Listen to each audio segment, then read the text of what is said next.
क्या प्रातः क्लास है? 13 मार्च 1963।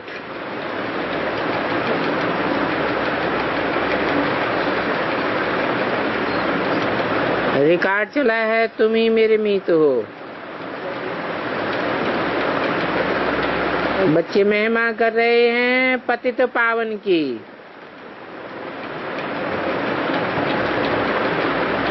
बाप आए खास भारत को पावन बनाते हैं।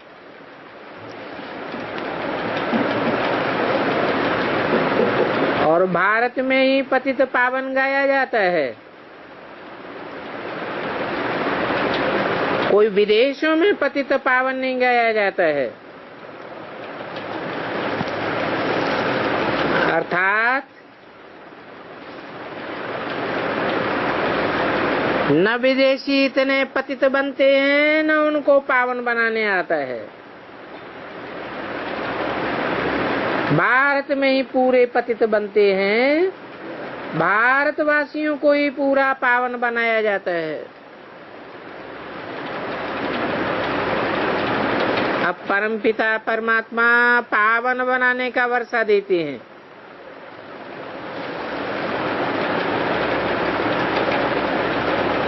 वर्षा देने वाला बाप जिसको राम कहा जाता है।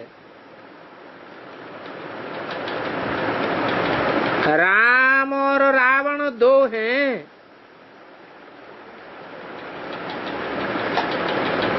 अब आसुरी संप्रदाय इन बातों को नहीं समझती है।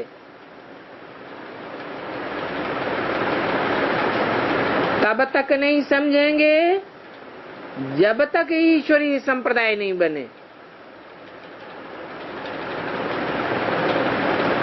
अभी तुम ईश्वरीय संप्रदाय अर्थात राम की संप्रदाय बने हो।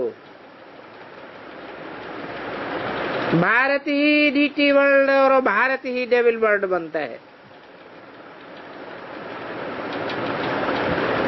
इस समय सभी मनुष्य अपन को आसुरी बुद्धि नहीं समझते हैं,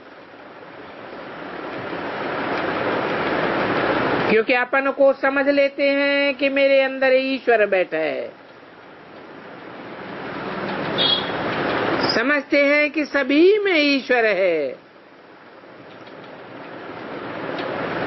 तो ईश्वर बैठ ईश्वर को ईश्वरीय मत देते होंगे। परंतु बाप समझाते हैं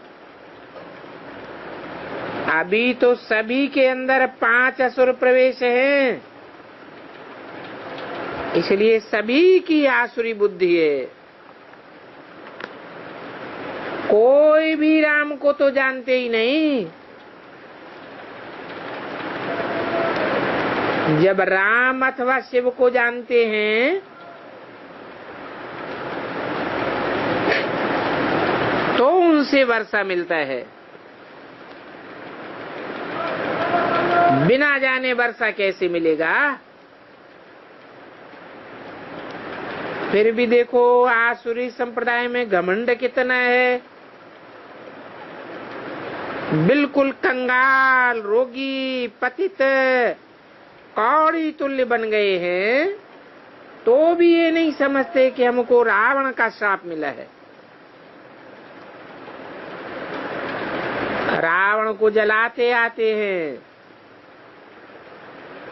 कहते हैं ये तो परंपरा से अर्थात आदि से चला आता है, क्योंकि आदि सनातन हिंदू धर्म कह दिया है।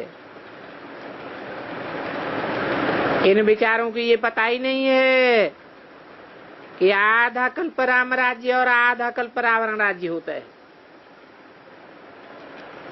राम राज्य में भक्ति होती नहीं है और रावण राज्य में ही भक्ति होती है। और भक्ति भी देखो कितनी कड़ी है। तुम देखेंगे कि मनुष्य शिव को भी और देवताओं को भी जाकर पूजते हैं। अब देवताओं के चित्र तो घर में भी रखते हैं, फिर भी याद आती है कि जाकर मंदिर में लक्ष्मी नारायण का दीदार करें। तो तो याद आने से वो जड़ चित्र तो सामने आ जाता है, जैसे कि अपरोक्ष साक्षात्कार हो गया। फिर भी जाकर देखते तो है। क्यों जाती है मंदिर में? मंदिर में इसलिए जाते हैं क्योंकि घर में गंद करते हैं, इसलिए देवताओं को एक किनारे रखते हैं। तो देवता को याद करने से उनका चित्त तो बुद्धि में आ जाता है। फिर भी जाकर वो ही देखते हैं, तो फायदा तो कुछ भी नहीं हुआ। भक्ति मार्ग में कितने धक्के हैं, अब तुमको इन धक्कों से छुड़ा लिए है। वैसे शिव को भी याद करते हैं, जानते हैं वो निराकार है। मंदिर में ही वही निराकार का लिंग का चित्र रखा है, फिर भी जाते हैं दर्शन करने। यहाँ कोई आता है तो उनसे पूछो कि तुम शिव को जानते हो? मंदिर में तो जाते हो, और मंदिर में चीज तो वही है, वही जड़लिंग है। शिव चैतन्य है या लिंग है? जैसे कृष्ण का जड़ चित्र है तो जरूर चैतन्य में आया होगा। कृष्ण चैतन्य में आया होगा तो शिव भी जरूर आया होगा, परंतु शिव तो निराकार है, तो जरूर कोई के शरीर में आवेगा। सिर्फ आत्मा तो शरीर बगैर कुछ कर नहीं सकती है। अब कोई बतावे कि शिव क्यों आया था, क्यों आया था और कैसे आया था, परंतु ये बात कोई को पता नहीं है। तुम बच्चे जानते हो वो ही पतित पावन है। अगर कृष्ण कहें तो फिर उनको उसी नाम रूप में चेतन में आना पड़े, परंतु ऊंच ते ऊंच पतित पावन तो शिव ही है। उनका चित्र सभी की बुद्धि में आता है।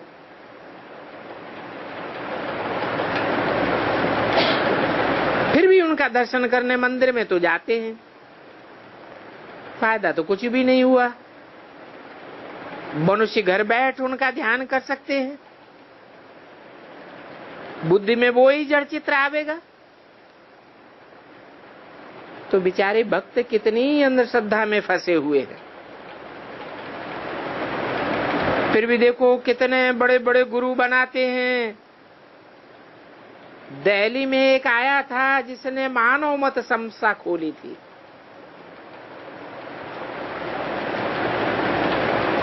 अब मानव मत कौन सी है? मानवों की इस समय है ये आसुरी मत, क्योंकि रावण राज्य है। ये आसुरी मत कौन सा राज्य स्थापन करेगी? आसुरी मत से आसुरी राज्य ही स्थापन होगा। और हम तो कुछ भी समझते नहीं हैं।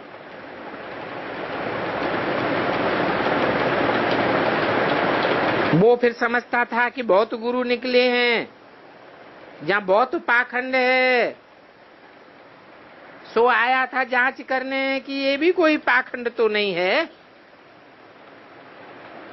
वो तो समझते हैं हमारा बहुत अच्छा मत है, बल उनको समझाया भी जाता है, परंतु समझते बड़ी मुश्किल से हैं।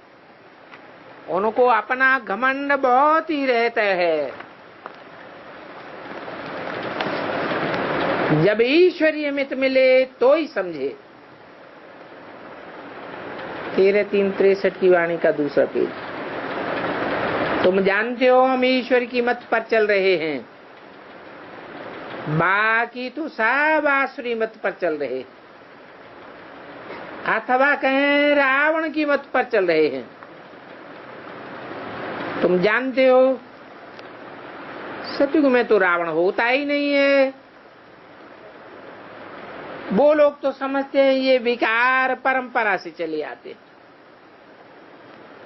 अर्थात सतयुग, त्रेता, द्वापर, कलयुग, हर युग में विकार होते हैं।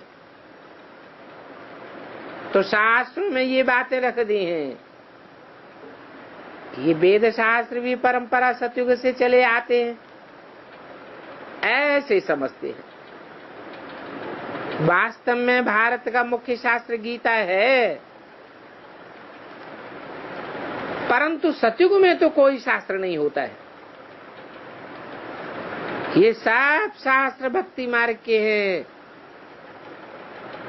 अभी बाप आए हैं भक्ति के अंत में। भक्त शिव की भक्ति करते हैं, बाप खुद आकर के देखते हैं कि मेरी भक्ति कैसे करते हैं। बाप तो आते हैं ज्ञान से सदगति करने।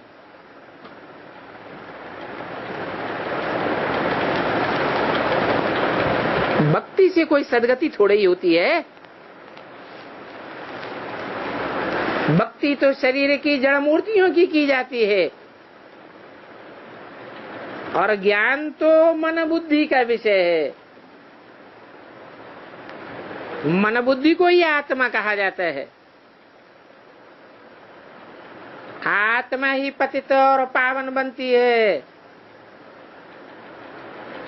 जड़ शरीर थोड़े ही पतित और पावन बनेगा।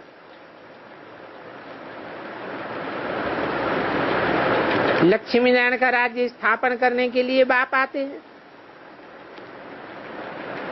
शिव बाबा आते ही हैं भक्ति के अंत में।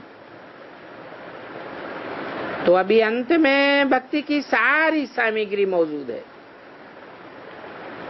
आकर के देखते हैं मेरा जड़ चित्र भी है। कौन सा?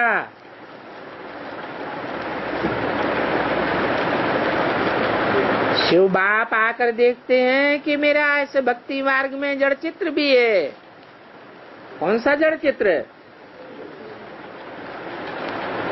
भी क्यों लगा दिया?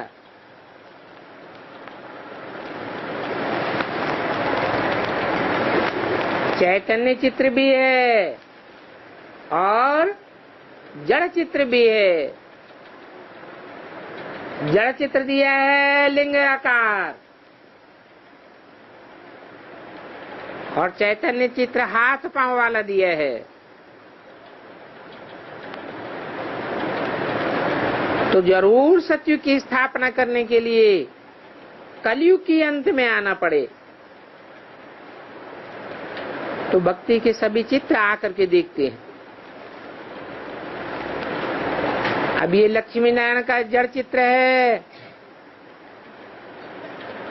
तो जरूर उनका चैतन्य में राज्य स्थापन करने आए हैं। तो देखो तुम कितने भाग्यशाली हो। तुम तो प्रैक्टिकल में सब कुछ देखते हो। अभी शिव बाबा आया है प्रैक्टिकल में।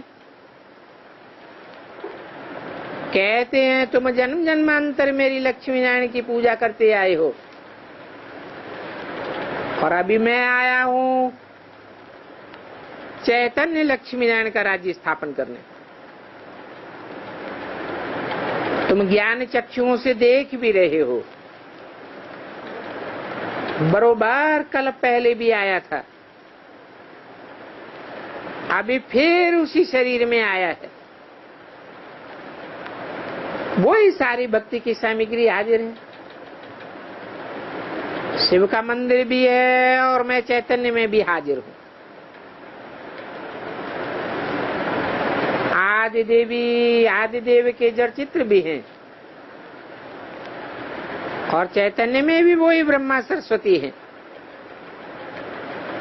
अदर कन्या, कुंवारी कन्या, तुम भी यहाँ बैठी हो। तुमको राजयोग सिखाए रही हैं, वो राजयोग के मंदिर खड़े हैं और वो लक्ष्मी नारायण का राज्य स्थापन कर रहा हूं। उनके जड़ मंदिर भी खड़े हैं। अभी लक्ष्मी नारायण फिर से अपना राज्य भागी ले रहे हैं। तो तुम्हारी अहम ऑब्जेक्ट तो क्लियर है, जड़ चित्र सामने खड़े हैं। इन चित्रों में सभी चित्रों का ऑक्यूपेशन क्लियर है। तुम जानते हो हम सो देवी देवता बन जाएंगे। देवता बनेंगे तो चैतन्य में राज्य करेंगे। जब चैतन्य में राज्य करेंगे तो वहां ये जड़ चित्र नहीं रहेंगे, ये सभी खलास हो जाएंगे। ये मंदिर, ये मस्जिद, गिरजाघर, गुरुद्वारे सब गिर जाएंगे, सब विनाश हो जाएंगे।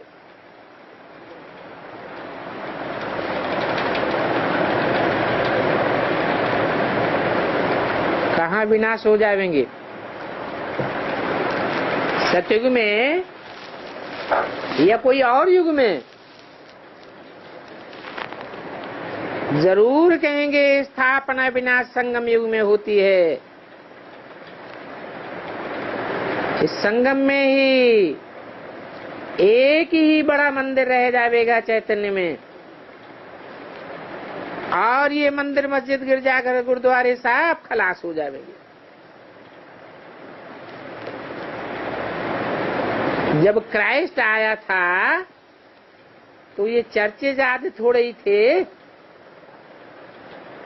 जब बहुत इनके फॉलोअर्स हो जाते हैं तब पैसे इकट्ठे करके बनाते हैं, और ये तो बहुत बाद में बनते हैं। अभी तुम बच्चे जानते हो, माया रावण ने हमें शापित किया था, तब हम आसुरी संप्रदाय बन गए थे।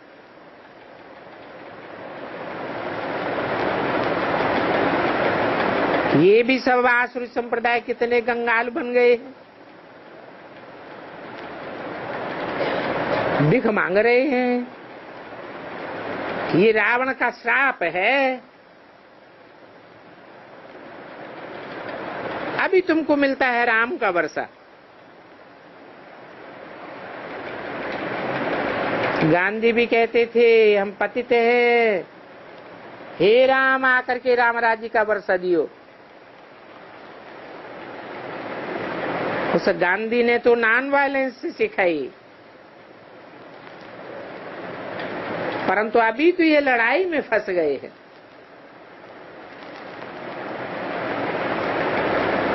अभी लड़ाई करते रहते हैं। पहले हिंदू मुसलमान इकट्ठे रहते थे, ब्रिटिश गवर्नमेंट ताकत वाली थी तो कोई नाम नहीं लेता था लड़ाई झगड़े का। अभी राज्य मिला है निर्बलों को तो सभी ठुग्गे मारते रहते हैं। एक तरफ चीन है, दूसरी तरफ पाकिस्तान है।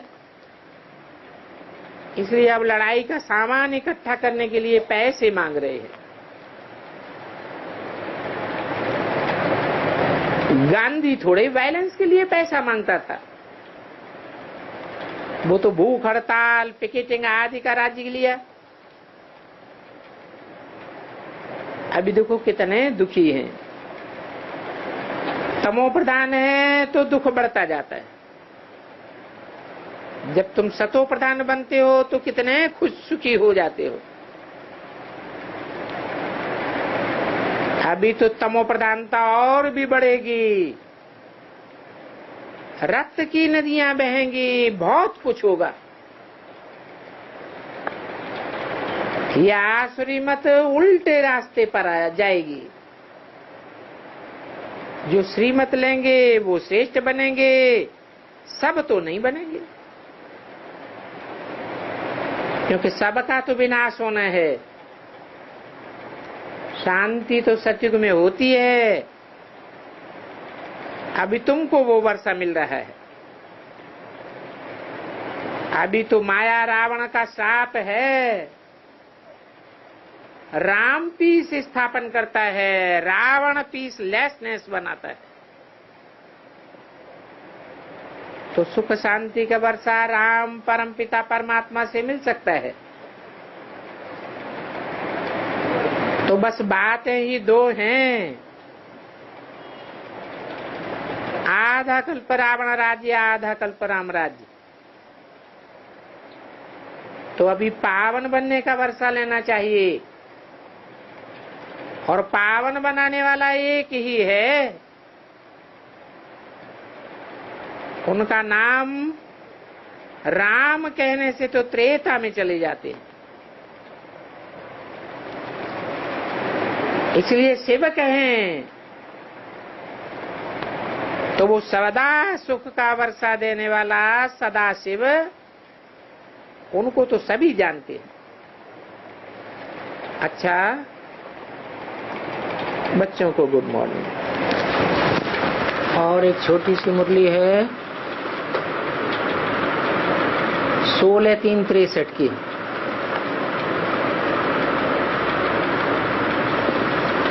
रिकॉर्ड चला है, नैनहीन को राह दिखाओ प्रभु।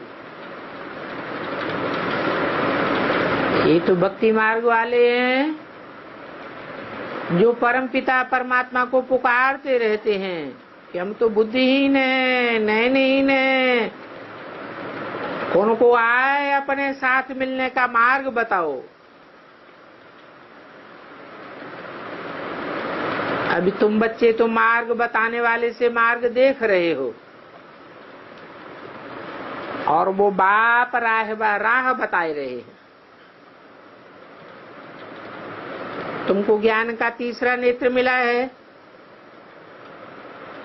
तुम देख रहे हो कि जो नैनहीन बुद्धिहीन हैं वो भक्ति मार्ग में कितने धक्के खाए रहे हैं,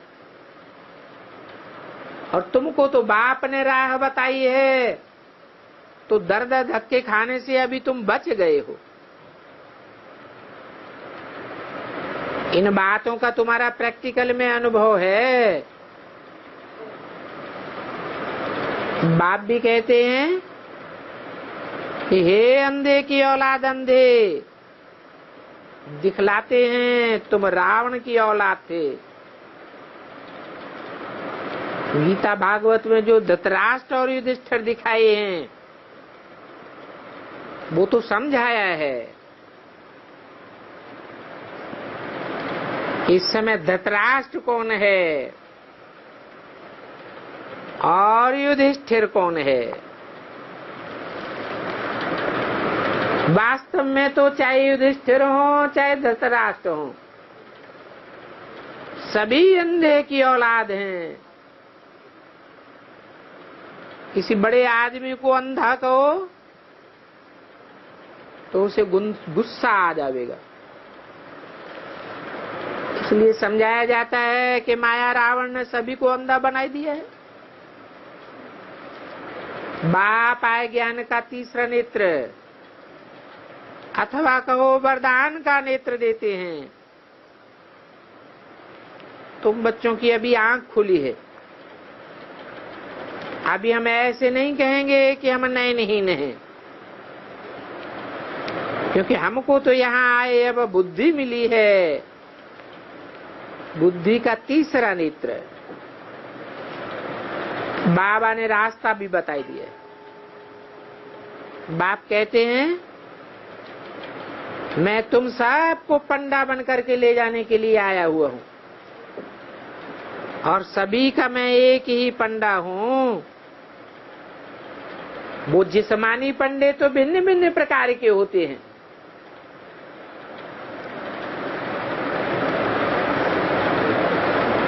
मैं तो सभी को साथ ले जाऊंगा। आया ही हूँ राह बताने के लिए, परंतु जब तक पवित्र नहीं बने हो कोई भी निर्वाण धाम को जाए कैसे सके। सन्यासी कह सकते हैं कि हम जाकर ज्योति ज्योति जगावेंगे, क्योंकि वो निर्विकारी बनते हैं, परंतु वो भी जा नहीं सकते हैं। सभी का सदगति दाता पतित पावन तो एक ही है, तो जरूर उसे एक को ही आना पड़े। अभी तुम बच्चे मार्ग को जानते हो, कहाँ जाना होता है तो पूछते हैं ये रास्ता कहाँ है, नाम भी रख दिए सुभाष मार्ग, त्रिमूर्ति मार्ग, त्रिमूर्ति रोड। अभी तो सभी कहते हैं हम अंधे हो गए हैं, बाबा तुम ही आकर के अपने परम धाम का रास्ता बताओ।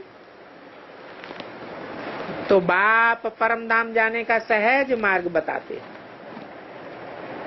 आधा कल्प तुम भक्ति करते आए, परंतु मार्ग तो मिला ही नहीं। अभी मैं तुमको मुक्ति, जीवन मुक्ति का मार्ग बताए रहा हूं। तुम इन 5 विकार रूपी रावण द्वारा पत्थर बुद्धि बन गए हो। अब हम कह सकते हैं कि हम गति सदगति का मार्ग बता सकता हूं। इसको निर्वाण धाम और जीवन मुक्ति धाम कहा जाता है। दुर्गति को, नरक को धाम नहीं कहेंगे, वो तो रौरव नरक है। बाप तो परम धाम से आते हैं। बाप को क्रिएटर भी कहा जाता है, भाई को तो क्रिएटर नहीं कहेंगे। क्रिएटर एक बाप ही होता है। तो परम पिता परमात्मा आते ही हैं स्वर्ग स्थापन करने। बाप कभी बच्चों को दुख के लिए क्रिएट नहीं करते हैं, वो तो सुख के लिए क्रिएट करते हैं ताकि उनको वर्षा दो। बच्चा बीमार होता है तो अपने पास्ट कर्मों अनुसार दुख भोगता है, बाकी बाप दुख देने के लिए नहीं करते हैं। बच्चा बीमार है, लंगड़ा है, लूला है, अंधा है, ऐसे जन्मता है ना, तो अपने पास्ट कर्मों के अनुसार दुख भोगता है। इस समय तो बाप जो हमको जन्म दे रहे हैं अथवा हमको वंशावली बनाए रहे हैं, तो बाबा कहते हैं मैं तुमको ऐसे कर्म सिखाता हूँ जो फिर 21 जन्म तुम कर्म नहीं कूटेंगे। लौकिक बाप जन्म देंगे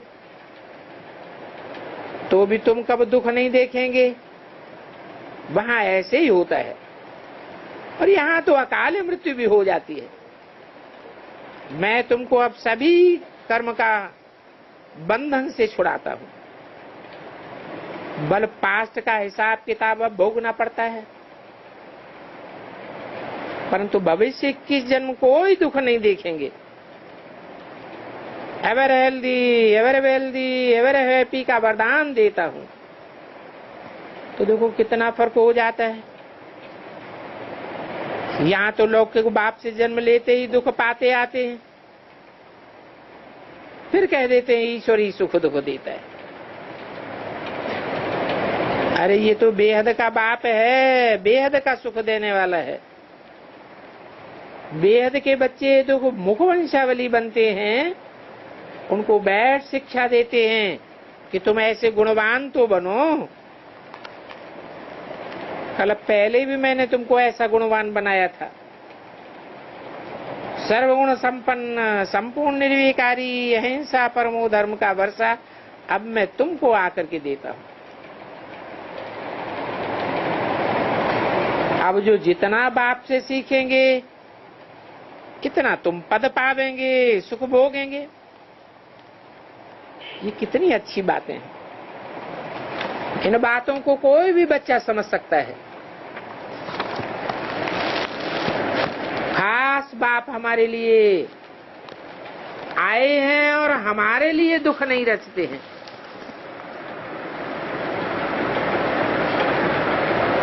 दुख तो हम अपने लिए खुद रचते हैं। 16:363 की वाणी का दूसरा पेज। अब मैं तुमको ऐसी शिक्षा देता हूं जो तुम 21 जन्म कभी दुखी नहीं होंगे। परंतु ये सीखना तो तुमको है, क्योंकि माया ही उल्टा काम कराती है। क्रोध बस किसको मारते हैं, वह नाक कान काटते हैं, तो दूसरे जन्म में लूले लंगड़े अंधे बन जाते हैं। परंतु वहां स्वर्ग में तो माया ही नहीं है, तो ऐसे कर्म भी नहीं भोगने पड़ते। अभी तो तेरे पुरुषार्थ पर है, पढ़ करके ऊंचे नंबर ले लो। 108 की नंबरवार माला बनती है। स्कूल में भी बड़े बड़े क्लास में जास्ती 100 स्टूडेंट होंगे, जास्ती नहीं बिठाएंगे। कॉलेज व यूनिवर्सिटी में ही इतने 40-50 स्टूडेंट होते हैं, 100 से जास्ती नहीं होंगे किसी क्लास में।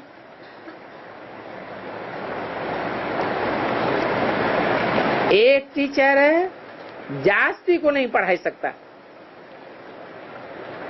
तो यहां भी ऐसे है, हर एक क्लास अलग अलग। तो देखो इतने ही होंगे, एक दिल्ली में 10 क्लास हैं, बल वृद्धि को पाते जाते हैं। तो क्लास तो अलग अलग है ना। ये राजौरी का क्लास है, ये सीताराम बाजार का क्लास है, तो हर एक में इतने ही स्टूडेंट्स होते हैं। क्योंकि सभी क्लास इकट्ठे तो नहीं पढ़ेंगे ना। क्लास में प्रश्न उत्तर है, पढ़ाई है, वो तो बहुत में चले जाएं, और बहुत में तो ऐसे प्रश्न उत्तर पूछ नहीं सकेंगे। इसलिए छोटे छोटे क्लास होते हैं। सभी बच्चे समझते हैं कि हम स्टूडेंट्स हैं और गार्ड हमको पढ़ाते हैं। ये तो बहुत सहज बातें हैं। गीता का भगवान हमको पढ़ाते हैं, राजयोग सिखाते हैं। अब कृष्ण की आत्मा जो 16 करोड़ संपूर्ण सतयुग में आती है, वो पतित दुनिया में आकर के कैसे पढ़ावेगी? उनको पतित दुनिया में आने की क्या गरज पड़ी है, जो कलयुग में आवेंगे? कलयुग तो कलाहीन होता है, वहां 16 कला संपूर्ण कैसे कृष्ण आवेगा? और द्वापर में आवे, जैसे शास्त्रों में लिखा है, तो द्वापर में भी कृष्ण की आत्मा काली देह में गिरती है। पूछते हैं कि ये देवी देवताएं काली देह में विषय सागर में कब गिरे? बाप समझाते हैं, द्वापर आदि से गिरे, जब माया का राज्य आरंभ होता है। पहले द्वापर युगी देह में पड़ेंगे। क्यों पड़ेंगे? क्योंकि कलयुग को ही काली देह कहा जाता है। बाकी माया रावण द्वापर से प्रवेश होता है। माया भी पहले सतो प्रधान है, तो कम दुखदायी है। जब तमो प्रधान बनती है तो बहुत दुख देती है। पहले पहले माया इतना तंग नहीं करती है, धीरे धीरे दुख बढ़ता जाता है, क्योंकि माया भी तमो प्रधान बनती जाती है। अभी देखो, क्राइस्ट आता है धर्म स्थापन करने, उस समय उनकी एक्ट चलती है, जिसको दिनचर्या कहें। वो एक्ट जब क्राइस्ट गया तो खलास हो जाती है। जरूर बाद में बाइबल बनाया होगा, वैसे ही बाबा भी आया होगा, तो उस समय की एक्टिंग होगी। तो ये गीता, भागवत, महाभारत, ये सब बाद द्वापर में बने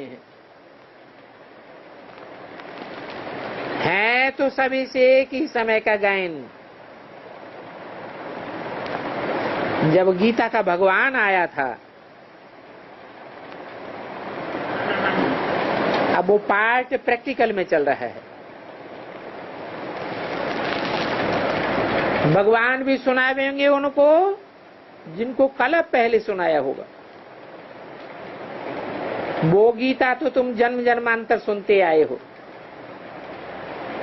अभी हम तो गॉडली स्टूडेंट्स हैं, हम डायरेक्ट भगवान से शिक्षा पाए रहे हैं। वो गीता पढ़ने वाले कोई ऐसे थोड़े ही कहेंगे। अभी बाप ने समझाया है तो हमारी आंखें खुल गई है। वो तो गीता सुनते सुनते फिर भी कहते हैं कि हमको राह दिखाओ। वो भक्ति मार्ग है। तो अब बाप कहते हैं ऐसे अच्छे कर्म सीखो जो फिर तुम 21 जन्म का दुख नहीं देखेंगे। वहां ये ज्ञान नहीं होगा, वहां तो देवताएं अलबेले होंगे।